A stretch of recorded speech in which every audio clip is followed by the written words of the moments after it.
그리고 이제 그 다른 비유를 더 얘기하신 다음에 집으로 들어가서 예수님이 이제 그 설명하기 시작할 때 그 요소를 이제 설명해죠. 예, 뭐 같은 세상이요, 뭐 이렇게 쭉 요소를 설명하는 얘기가 나오고, 그 다음에 그 악인은 멸망하고 의인은 영광받는다는 얘기를 하는데요. 길이로 볼 때, 그러니까 내러티브 같은 경우는 물론 다른 글도 그렇지만 내러티브 같은 경우는 그런 거를 조금씩 이제 생각해 볼 필요가 있습니다. 등장인물들 중에서는 어떤 사람이 중요하다 그랬죠? 등장인물에서는 하여튼 말을 많이 하는 사람, 계속 등장하는 사람, 이런 사람들이 중요한 사람이고, 여기서 이제 설명할 때도 예수님이 해설할 때 중요한 부분은 더 많이 합니다. 그래서 전통적으로 성경 해석할 때 많이 쓰는 게 이 단어가 몇 번 나오냐 하는 걸 많이 따지잖아요, 우리가. 그게 그 시시한 방법이 아니에요. 그게 아주 의미가 있는 방법이에요. 중요하면은 많이 나오게 돼 있거든요. 여기서 지금 예수님이 악인은 멸망을 당할 것이고 의인은 영광을 받을 것이라고 하는 것 중에 어느 것이 더 많이 묘사되어 있습니까? 의인과 악인의 운명 중에서 악인의 운명이 더 많이 묘사되어 있죠. 그러면 이거는 악인에 대해서 더 많이 얘기하고 있다는 것을 알려주고, 그 실제로 그거는 다른 점에서도 나타나는데요. 제자들이 이 비유를 부를 때 제자들이 이름을 붙여서 부르거든요. 36절 보면은 제자들이 나와 가로되 밭의 가라지의 비유를 우리에게 설명하여 주소서. 제자들이 이름을 붙이기를 밭의 가라지의 비유라고 이름을 붙였잖아요. 이 말 자체가 가라지라고 하는 악인의 운명이 여기서 무슨 의미가 있다고 하는 것을 느끼게 만들어줍니다. 어쨌든 이런 모습들 속에서 우리가 짐작할 수 있는 것은, 이 비유는 의인의 영광된 모습을 강조해가지고 사람들을 격려하는 것이라기보다 악인의 비참한 모습을 강조해가지고 경고하는 것이다. 다 격려, 경고 비슷하지만 이제 방법을 사용할 때 우리가 교훈을 줄 때요. 교훈을 줄 때 많이 하는 것이, 교훈의 내용은 명령형으로 나오고요. 그 교훈을 잘 듣도록 만들기 위해서 서술을 덧붙이거든요. 이해하시겠죠? 그래서 우리 윤리 같은 데서, 기독교 윤리 같은 데 많이 쓰는 말 중에 직설법, 명령법 뭐 그런 말 하잖아요. 인디커티브, 임페러티브. 그래서 아니면 서술과 명령. 그래서 서술을 한 다음에 거기에 대해서 명령을 하는데, 서술은 크게 두 가지로 구성이 되어 있습니다. 하나는 뭐랄까요, 말하는 사람이 누군가 하는 걸 설명해 줍니다. 하나님께서 십계명을 주실 때 나는 너희를 애굽 땅 종되었던 집에서 인도하여 너희 하나님 여호와라. 나는 여호와다. 어떤 분이냐면 너희를 구원한 신이다. 그러니까 이제부터 내 말 잘 들어라. 이제 이렇게 해서 명령을 주는 거거든요. 또 하나는 이제 말하는 분이 누구냐 하는 서술 말고는 그거를 지키느냐 안 지키느냐에 따라서 어떤 결과가 초래하느냐 하는 서술을 줍니다. 잘 지키면은 축복해 줄 것이고, 십계명도 그렇게 나오죠. 산상설계도 나오고, 뭐 안 지키면은 벌을 내릴 것이다. 잘 지키면은 1000대까지 은혜를 베풀고, 안 지키면 3, 4대 벌을 내릴 것이다. 이런 게 이제 서술인데, 그 서술이 두 가지로 구성되어 있습니다. 하나는 잘하면은 축복이 임하고 잘못하면은 벌이 임한다는 거거든요. 그러니까 우리가 흔히 일반 사회에서 쓰는 말로 하자면은 채찍과 당근입니다. 채찍과 당근입니다. 그러니까 채찍과 당근이라는 것이 이미 하나님께서 쓰시는 방법이고 성경에 나왔던 방법이, 이거는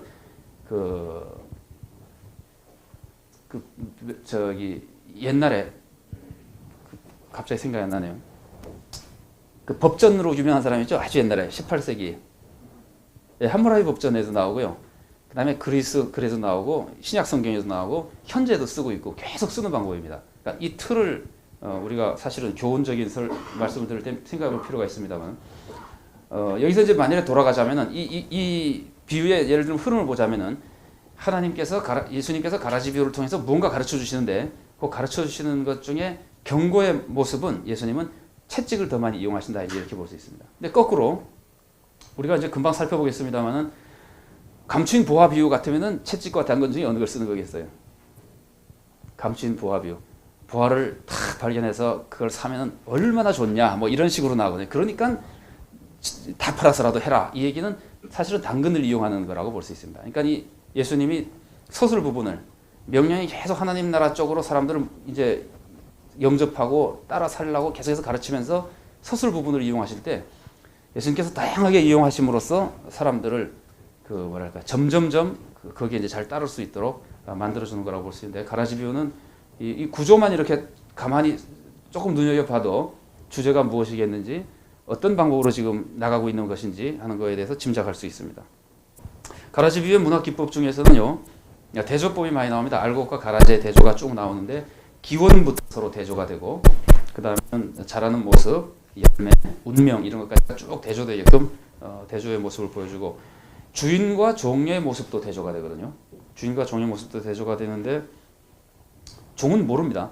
기원도 모르고 어떻게 처리해야 되는지도 모릅니다. 사실은 종들이 원하는 것은 뽑고 싶은 거 뽑기로 원합니까? 뽑으려고 지금 생각하고 있는 거예요. 그러니까 주인이 판단하는 것과 전혀 다르게 판단하고 있고 밭을 그 망쳐버릴 소지가 있는 모습입니다. 종의 모습은. 그에 반해서 주인은 모든 것을 알고 그 처리하는 분으로 이제 대조되면서 그들의 판단과 행동 결과 같은 것들이 대조되게 나타나죠.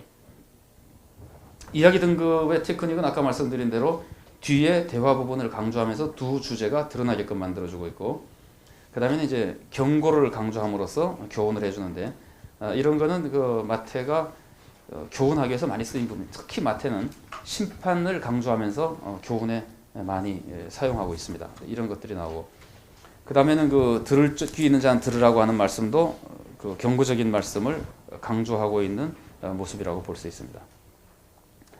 저자적 독자의 이 본문을 해석하기 위한 지식을 몇 가지 살펴본다면요, 외부 지식에서는요, 그 사람들이 악한 모습을 볼 때 어떻게 지냈는가, 사람들의 악한 모습에 대한 태도를 보면은 그 당시 사람들의 일반인들의 모습에 대해서는 우리가 알 수 있는 것이 많지 않습니다만은 그 당시에 그 종파들이 있었잖아요.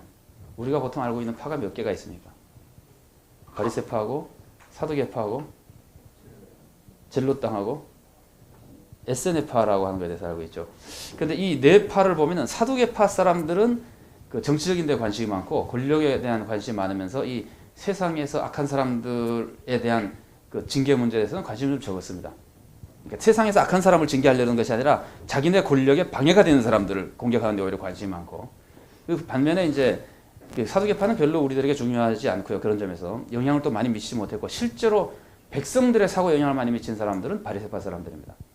근데 바리새파 사람들은 율법을 지키지 않는 사람들과 자기를 구별하면서 그 사람들에 대해서는 상당히 비판하고 정죄하고 이런 삶을 살았었고요. 에세네파 사람들은 아예 분리해서 나갔잖아요. 그래서 자기네만 빛의 아들이고 다른 사람들은 어둠의 아들들이다. 그래서 완전히 분리하고 물론 정죄하는 상태로 있었고 직접적인 징계는 이 사람들은 그렇게 많이 하는 것 같지 않습니다. 근데 직접적인 징계를 많이 했던 사람은 오히려 이제 열심당 사람들이죠. 열심당 사람들도 악에 대한 그 분노. 열심당은 열심당의 그 신학의 핵심은 사실은 10계명 1계명이에요. 하나님은 다른 섬기지 말라. 오직 하나님만 우리의 주이고 우리의 왕이시다. 그래서 이제 로마 황제를 왕으로 부를 수 없고 주라고 부를 수 없고 로마 황제는 세금도 못 내겠다. 세금을 내는 건 인정하는 거니까. 그래서 이제 젤롯 당이 실제로 많이 한 것은 세금 반대 운동이나 그 다음에는 그 테러를 굉장히 많이 했었죠. 그 학자들에 따라 견해가 좀 다릅니다만은 그냥 일반적인 견해 중에는 그 열심당 안에 시카리라고 하는 단검을 가지고 다니던 단검을 가지고 다니던 사람들이 있어가지고는 수시로 그 테러를 자행하고 그랬었는데 그 주요 대상이 세금 내라고 하는 사람들. 그러니까 예수님께 세금을 내릴까 말릴까 하는 것은 그런 사회적인 배경을 안고 있죠. 굉장히 위험한 질문에서 위험한 답변이죠. 그래서 바리새파나 열심당 사람들은 그 젊은 층이나 농민층에 많이 퍼져 있었고요. 60년대에 가가지고 너무 많이 퍼져 있어가지고 결국 그 사람들이 주류가 돼서 유대 전쟁을 일으키고 이제 비참하게 패하긴 합니다만은 그러니까 사회적으로 다른 사람을 정죄하고 그 제거하려고 하는 정신들이 상당히 많이 있었던 사회였었고 그 다음에 이제 독자의 입장에서 저자적 독자가 자기 분위기를 느끼면서 이제 본다면은 그 마태복음에 나오는 흐름을 볼 때 저자적 독자나 마태복 공동체와 관련된 사람들 간에도 정죄하는 내용들이 많이 있었던 것 같습니다. 그래서 그 주기도에서도 특히 용서하라는 것이 강조되어 있죠. 주기도가 끝난 다음에 또다시 한번 마태복음 6장 9절부터 13절이 주기도가 나오잖아요. 그 산상설교에서 끝나자마자 14, 15절에서 또다시 용서하지 않으면 안 된다는 게 강조되는 모습이나 7장에서 비판하지 말라. 사실은 이제 비판이라는 단어보다는 심판이라는 단어가 더 좋겠습니다. 심판하지 말라는 얘기가 나오는 거나 그건 이제 내부 지시고 뒷부분에 가보면은 18장에서 용서하지 않으면은 큰일 난다고 하는 절대로 용서하지 않으면 안 된다는 것을 강조하는 모습 같은 걸 볼 때 교회 안에도 정죄하는 분위기가 어느 정도 있었던 것으로 생각됩니다. 이런 분위기에서 이제 이 비유가 나오는 거죠. 가라지는 이거는 참 곤란해요. 우리는 학자들이 연구한 걸 봐야 되는데 이 학자들이 연구한 결과가 서로 달라가지고 누가 맞는지를 잘 모르겠고 이래서 좀 혼란스러운데요. 여러분들이 알기로는 가라지가 어떤가요? 곡식과 가라지가 자랄 때 어느 게 높게 자라나요? 가라지 높게 자랍니까? 근데 제가 본 책들 중에는 더 많은 책은 낮게 자란다 그랬습니다. 그러니까 이게 혼란스러워요.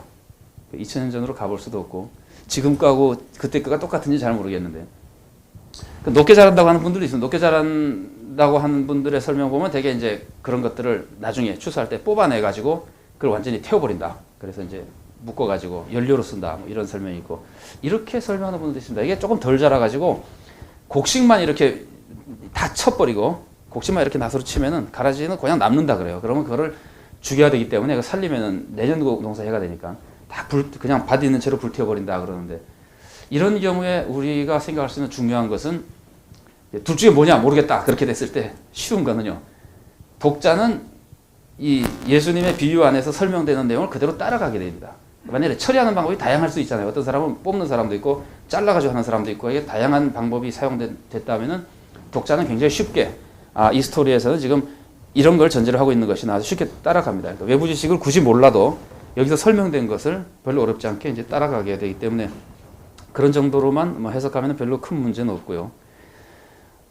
일반적으로 가라지가 있으면은 농사를 짓는 일반적으로 중간에 뽑을까요? 끝까지 기다릴까요? 중간에 뽑습니다. 그 사람들의 형편도 중간에 뽑습니다, 사실은. 그러면 여기서 조금 이상한 모습이 나타나거든요. 왜 중간에 뽑지 못하게 하느냐? 그래서 아마도 이 상황이라면은 중간에 뽑기에는 너무 많았을 것이다. 왜냐하면 이게 일부러 고의로 뿌린 거 아니에요. 그래서 로마법에는 그러면 안 된다는 법까지 있었다 그래요. 그 금지법까지 있었다 그래요. 그러니까 아마 그때나 우리나 남이 잘 되는 것을 시기하고 못 살고 온 사람들이 많이 있었던 모양입니다. 그래서 언젠가 어떤 분이 사촌이 뭐 논사하면 배가 아프다는 게 우리나라 민족의 나쁜 점이라 그러는데 제가 보기엔 그건 아닌 것 같고 누구에게나 있는 것을 우리 민족은 속담으로 표현한 것이 아닌가 싶은 생각이 드는데 어쨌든 이게 이제 고의적으로 뿌린 거기 때문에 많이 자랐을 것이고 이때는 이걸 뽑다가는 정말 아주 막 붙어서 막 나있기 때문에 그 뿌리가 엉키는 거니까요. 우리가 잘 아는 대로. 그래서 아마 굉장히 많은 것을 제자들이 깜짝 놀란 것도 가라지가 조금 보이는 거는 흔히 있는 일이거든요. 아예 없는 밭이라고는 존재하지 않으니까. 근데 제자들이 깜짝 놀란 것도 그러니까 좋은 씨를 뿌리지 않았습니까 하는 것도 씨 자체가 뭐 잘못 사왔냐 이런 정도의 의문이라면은 상당히 많이 난 것을 전제하고 있을 것이다. 이건 나중에 사실 우리들에게 메시지가 됩니다. 미리 말씀드리면은 우리가 웬만하면 참는다 그러잖아요. 해도 너무한다. 이제는 못 참겠다 그러잖아요. 예수님의 말씀은 그래도 참으라는 거예요. 너무 깜짝 놀라야 돼. 이렇게까지 됐을 줄은 몰랐다. 그러나 그래서 이 사람들이 놀라는 거거든요.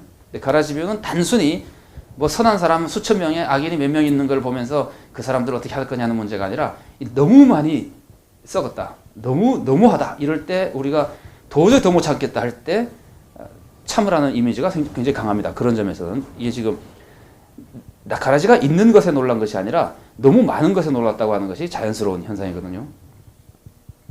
어쨌든 그 다음에 그 사람들이 가지고 있었던 가라지에 대한 상징적 의미 중에 곡식과 잡초를 유대 문헌에서 이스라엘인과 이방인을 상징할 때 많이 썼었기 때문에 가라지는 쉽게 이방인을 의미할 수 있고 신자들의 눈으로 볼 때는 금방 불신자를 의미한다는 걸 깨달을 수 있습니다. 이건 예수를 믿지 않고 반대하는 이런 또 마귀라는 존재가 이미 시험 기사에서 예수님을 대적했던 사람이 존재잖아요. 그러니까 쉽게 그렇게 이제 이해할 수 있게 되고요. 종말에 대해서는 물론 추수가 심판을 상징한다고 하는 것이 그 당시에 널리 알려져 있던 것들이고 마지막 심판의 사역자는 유대 문헌에 천사로 나와 있습니다. 그러니까 여기서 예수님이 가르쳐 주시는 거랑 잘 맞아서 쉽게 잘 이해할 수 있게 되어 있고요. 마태의 교회관을 우리가 조금 보면 이건 이제 내부 지식에서 알 수 있는 거긴 합니다만은 마태의 교회관을 보면은 마태는 교회에 악인이 섞여 있다고 하는 것을 여러 번 보여줍니다. 그래서 가장 대표적인 것 중 하나가 산상설교에 보면은 7장 15절부터 23절에 열매를 보아 나무로 안 하니 이렇게 나오면서 결국은 불법을 행하는 자들아 다 내게서 떠나라고 하는 사람들이 교회에서 활동을 많이 한 사람들이잖아요. 선지자 노릇했고 기적을 행했고 뭐 근데 다 쫓아내거든요. 그러니까 교회 안에 악인이 있다고 하는 것이 가라지 비유도 그렇고 좀 이따 나오는 그 그물 비유도 그렇고 그래서 마태가 가지고 있는 고민 중에 하나였어요. 그래서 마태는 그 교회에다가 율법을 강조한 이유가 그것 때문이거든요. 뭐 그 잔치 비유 같은 것들도 그렇고 그건 아마 다음 주에 아마 하게 되겠습니다만 그래서 마태의 교회 마태가 이해하고 있는 교회가 그러니까 저자적 독자 입장에서 마태복음을 읽다 보면은 교회에 대한 생긴 이미지는 악인이 교회에 섞여 있다고 하는 것 그리고 사실은 그 심각한 문제라고 하는 것 이건 내부 지식에서도 알 수 있고요. 마태복음이 그런 분위기를 보여줬다면은 마태복음이 그런 분위기를 보여주고 있다면은 마태복음을 읽어야 된다고 생각하는 저자적 독자는 그런 사회 속에 상황 속에서 살고 있다고 볼 수 있습니다.